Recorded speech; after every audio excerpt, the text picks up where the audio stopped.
नमो नमः। मम नाम संजीदाः एल्पियम पब्लिक स्कूलम सर्वेषां हार्दिकं स्वागतम। प्यारे बच्चों, आज हम सब अपनी पाठ्य पुस्तक संस्कृत रत्नम के कक्षा 5 के चतुर्थ पाठ लिंगम वचनम च नामक पाठ का अध्ययन करेंगे। तो चलिए आज की कक्षा शुरू करते हैं। देखिए बच्चों, पाठ का नाम है लिंगम वचनम च। लिंग और च का अर्थ होता है और, वचनम वचन, लिंग और वचन।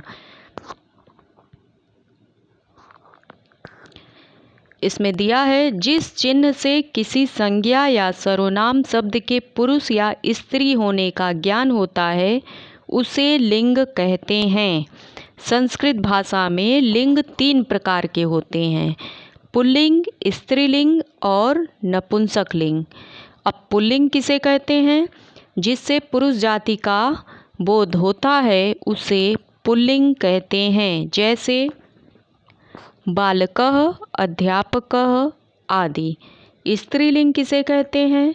जिससे स्त्री जाति का बोध होता है उसे स्त्रीलिंग कहते हैं, जैसे बालिका, छात्रा, अध्यापिका आदि। आदि का अर्थ होता है और। नपुंसक लिंग किसे कहते हैं? जिससे पुरुष व स्त्री जाति दोनों में से किसी का बोध न हो उसे नपुंसक लिंग के अंतर्गत रखते हैं, जैसे फलम, पुष्पम, गृहम आदि। ठीक है बच्चों, तो आपको समझ में आ गया।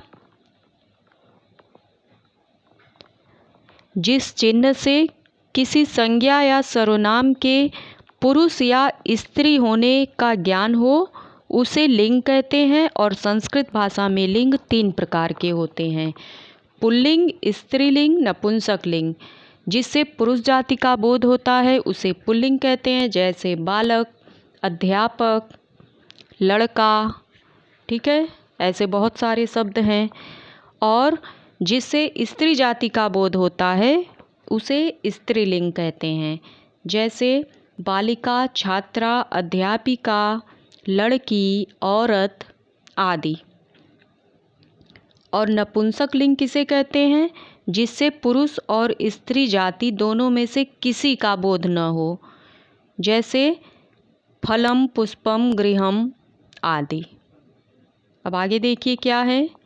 संस्कृत भाषा में पुल्लिंग और नपुंसक लिंग के भेद करने का आधार सजीव और निर्जीव नहीं है, अपितु वस्तुओं के शब्दों का लिंग निर्धारण उसके स्वभाव आदि के आधार पर नियत है, जिसे अभ्यास से ही समझा जा सकता है, जैसे हस्तः, हाथ। इसमें समझाया गया है कि केवल संस्कृत भाषा में पुल्लिंग और नपुंसक लिंग में अंतर करना केवल सजीव और निर्जीव पर ही निर्भर नहीं करता। सजीव मतलब जिसमें जान हो और निर्जीव मतलब जिसमें जान न हो, केवल इस पर ही निर्भर नहीं करता। इसे अभ्यास से भी समझा जा सकता है, जैसे हस्तः, हाथ। तो हाथ क्या है? सजीव है, हाथ में जान होती है और पुल्लिंग के अंतर्गत इसका बोध होता है। अगर हम किसी भी शब्द का पुल्लिंग ज्ञात करेंगे तो सबसे पहले हम वाक्य प्रयोग करेंगे, उस आधार पर पता चल जाएगा कि यह पुल्लिंग है कि स्त्रीलिंग है। जैसे हाथ पुल्लिंग कैसे है? हाथ तो शरीर का अंग है। और हाथ पुल्लिंग कैसे है? हाथ मोटा है, हम लोग बोलते हैं हाथ मोटी है, वाक्य नहीं बनाते। हाथ मोटा है, इसका मतलब हाथ पुल्लिंग है। वही शरीर का दूसरा अंग होता है उदरम, पेट। उदरम का अर्थ होता है पेट। तो पेट क्या है? नपुंसक लिंग है, नपुंसक लिंग का बोध कराता है। संस्कृत भाषा में 3 वचन होते हैं, एक वचन, द्विवचन और बहुवचन। जैसा कि नाम से ही स्पष्ट है कि व्यक्ति या वस्तु की संख्या ही वचन के भेद का आधार होती है। जो संख्या बताए उससे ही पता चल जाता है कि यह एक वचन है या बहुवचन। जैसे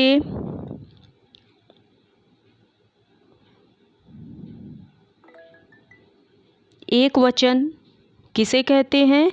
जिन शब्दों से एक वस्तु या एक व्यक्ति का ज्ञान हो उसे एक वचन कहते हैं। जैसे सूर्य, कपोतः, बालकः आदि। किसी एक वस्तु या व्यक्ति का अगर ज्ञान होता है तो उसे एक वचन कहते हैं। सूर्य का अर्थ होता है जैसे एक सूर्य, कपोतः, ये सब एक वचन है। एक कबूतर, बालकः, एक बालक, एक संख्या का बोध हो। और द्विवचनम जिन शब्दों से किसी वस्तु या व्यक्ति की संख्या दो का पता चले उसे द्विवचन कहते हैं। जैसे गजो द्विवचन है, गजो का अर्थ होगा दो हाथी। गजह एक हाथी, गजो दो हाथी। और जब बहुवचन होगा तो गजा हो जाएगा। गजह, गजो, गजा। तो गजो दो हाथी, बालको दो बालक, सुको दो तोते आदि। ठीक है, इसके लिए आपको विभक्ति याद करनी होगी और अकारांत पुल्लिंग, आकारांत स्त्रीलिंग, उकारांत पुल्लिंग, उकारांत स्त्रीलिंग, इकारांत पुल्लिंग, इकारांत स्त्रीलिंग, इन सभी को याद करना होगा। और धातुओं को याद करना होगा, जो 5 लकार होते हैं उसको याद करना होगा, तब जाके आपको संस्कृत अच्छे से समझ में आएगी। बहुवचनम देखिए किसको कहते हैं? जिन शब्दों से किसी व्यक्ति या वस्तु की संख्या 3 या 3 से अधिक मिले उसे बहुवचन कहते हैं। जैसे अश्वाः, रक्षकाः, वानराः आदि। अश्वाः मतलब अगर अश्व है तो एक घोड़ा, अश्व है तो 2 घोड़े, अश्वाः है तो 3 घोड़े या बहुत सारे घोड़े। रक्षका मतलब रक्षक, बहुवचन है, रक्षका बहुत सारे रक्षक। वानराः 3 बंदर पेड़ पर दिखाई दे रहे हैं, इसका मतलब कई बंदर आदि। ठीक है, एक बार फिर से समझ लीजिए। लिंग और वचन के बारे में बताया गया है कि जिस चिन्ह से किसी संज्ञा या सर्वनाम शब्द के पुरुष या स्त्री होने का ज्ञान हो उसे लिंग कहते हैं। और संस्कृत भाषा में लिंग 3 प्रकार के होते हैं, पुल्लिंग, स्त्रीलिंग, नपुंसक लिंग।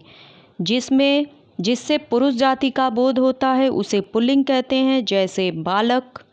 और स्त्रीलिंग जिससे स्त्री जाति का बोध होता है उसे स्त्रीलिंग कहते हैं, जैसे बालिका। नपुंसक लिंग जिससे पुरुष और स्त्री दोनों की जाति का बोध न हो उसे नपुंसक लिंग कहते हैं, जैसे फलम। और संस्कृत भाषा में पुल्लिंग और नपुंसक लिंग के भेद करने का आधार केवल सजीव और निर्जीव ही नहीं है।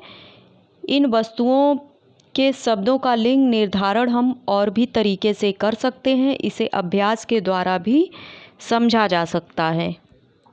जैसे जब भी हम किसी चीज़ का लिंग पता करते हैं तो हम वाक्य में प्रयोग करते हैं, इससे पता चल जाता है कि यह शब्द पुल्लिंग है या स्त्रीलिंग। ठीक है,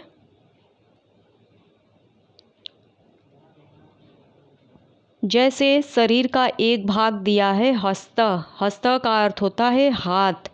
तो हाथ सजीव है और पुल्लिंग भी है, क्योंकि इससे जब हम वाक्य प्रयोग बनाएंगे तो बनेगा हाथ मोटा है।